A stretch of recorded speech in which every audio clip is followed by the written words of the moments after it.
I was so impressed with American Speedloader CMR PMR rimfire Speedloader that I wanted to take a look at their version of their nesting 9mm centerfire loader. And so what I have today, what we're going to look at is the Glock. It fits both 9mm and 40 Smith & Wesson.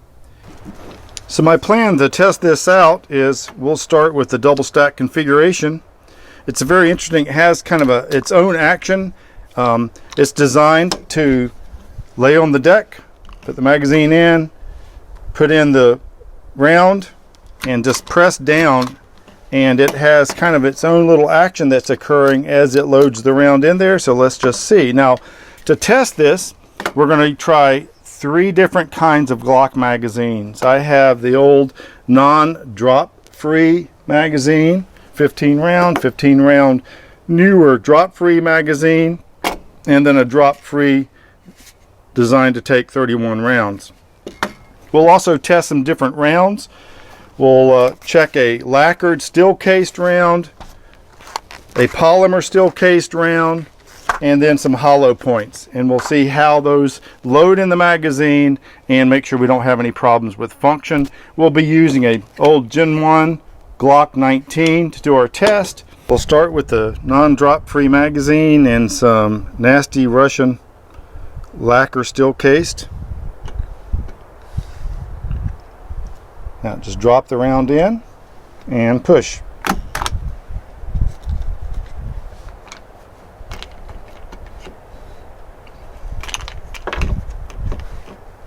Okay, what did I do wrong? Let's see, was the magazine not all the way down? Now, one little quirk, I was just sitting here looking, if you just drop it in and push it straight down, it really doesn't load very well for that first round. There's a little bit of play. Now, the rimfire loader had no little quirks at all, it just worked. So with this, it looks like you have to kind of tilt it forward as you push down. So let's try that now. We're going to drop the round in and then hold it, tilt it forward, and then push down, and then the round goes in. Let's see what happens after that. Now, second round, I'm not going to push down. Let's just see. And it didn't go in. So there's the round down there. So if we tilt it forward again, so we put pressure forward, and it sucks it up. So it looks like this. With this play, you're just going to have to put forward pressure a little bit on it. Let's just try that. Okay, that looked like it came into, that looked like it went into the magazine fine. Okay, let's just go ahead and try 15 rounds real quick. Every time now I'm just putting a little forward pressure.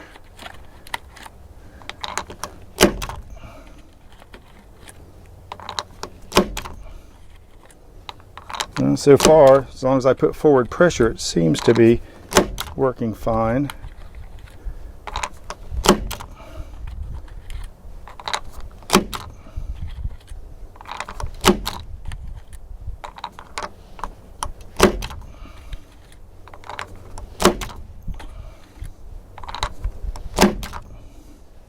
Okay, that should be 15 rounds, and that looks good. We'll see how these fire now. This is the Russian lacquered.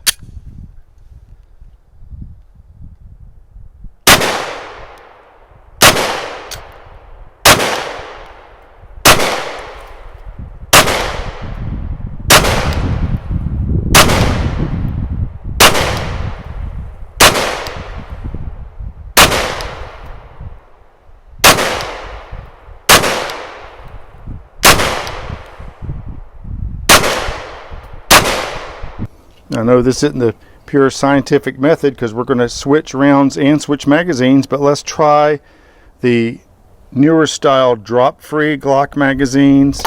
We'll use the polymer coated steel cased Wolf ammo for this. Now, just out of curiosity, I'm going to drop this in straight, no pressure either way. We're going to put the round in, let it drop in, it's all the way in, and just push straight down. And yeah, nope, there's the round in there. So you have to Get it all lined up. Put forward pressure. If we put forward pressure and push down, yeah, I can feel it snap in place. All right, so one little quirk with this particular design. Let's go ahead and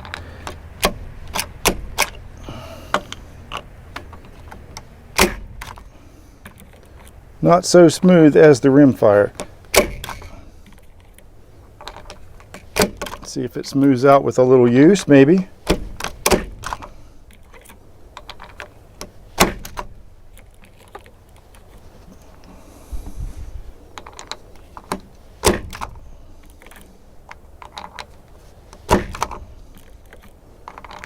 If you just put a little forward tilt as you're putting pressure down, it seems to work a little bit better.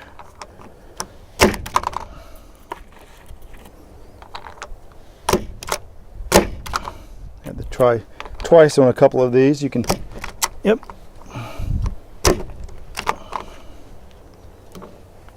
So let's just look. That didn't feel real smooth, so it's not all the way back. We'll push that back. Okay, I think we got 2 more rounds to go.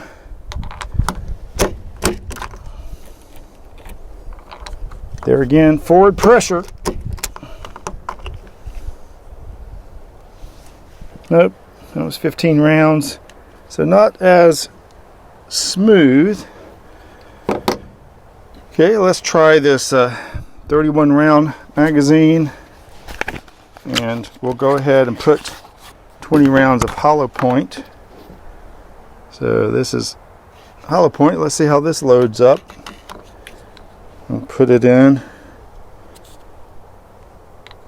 I'm going to tip it forward like this.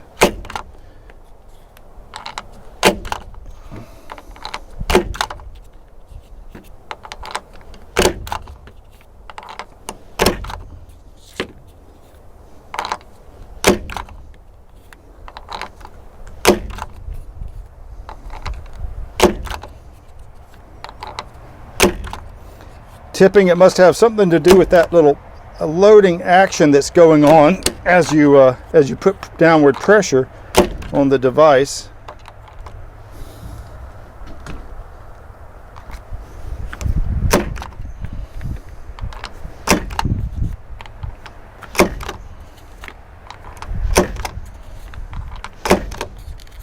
Seems to be getting smoother. I might just be getting used to it.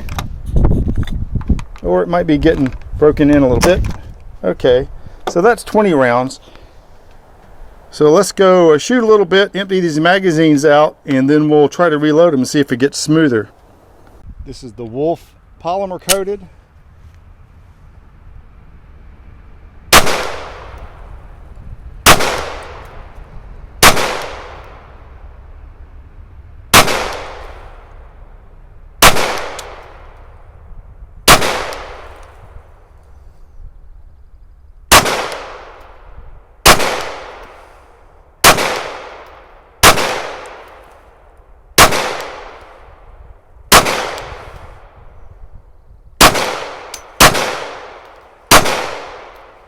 .124 grain hollow point.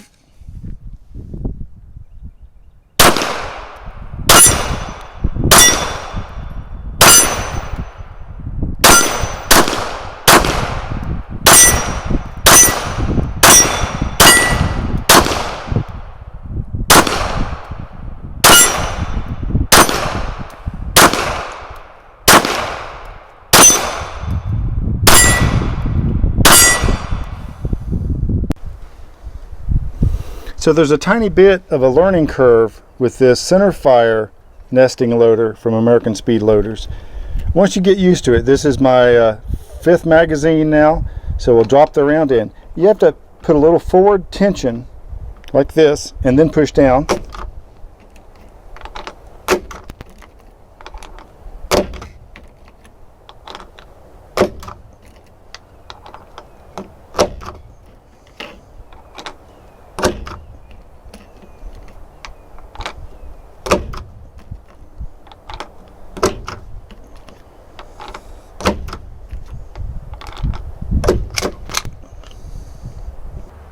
So there's certainly a little bit more of a learning curve with this centerfire magazine loader compared to the rimfire that we tested.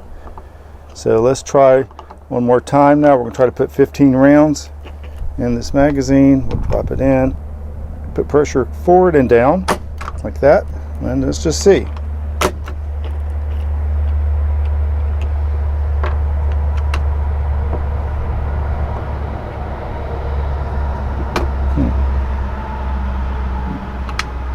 Seems to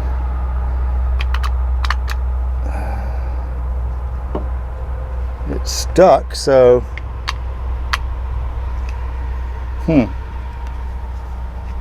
there. Well, that's stuck. Let's try that again. So this is round 3.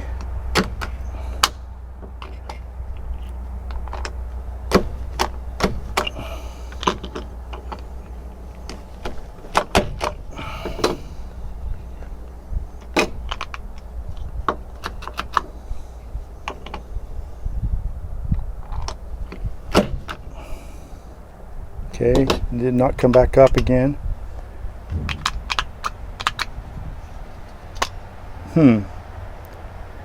All right. Well, we're having some issues with this one. It's just, yep, and there again. See, it didn't come all the way up. So this has got to pop back up like that, so that then the round can go down the chute. That's 5 rounds. This is 6. Same thing. It's not popping up. So this obviously is a problem. Well, as impressed as I was with their CMR 22 Magnum loader, I am that unimpressed with this centerfire loader for the Glock.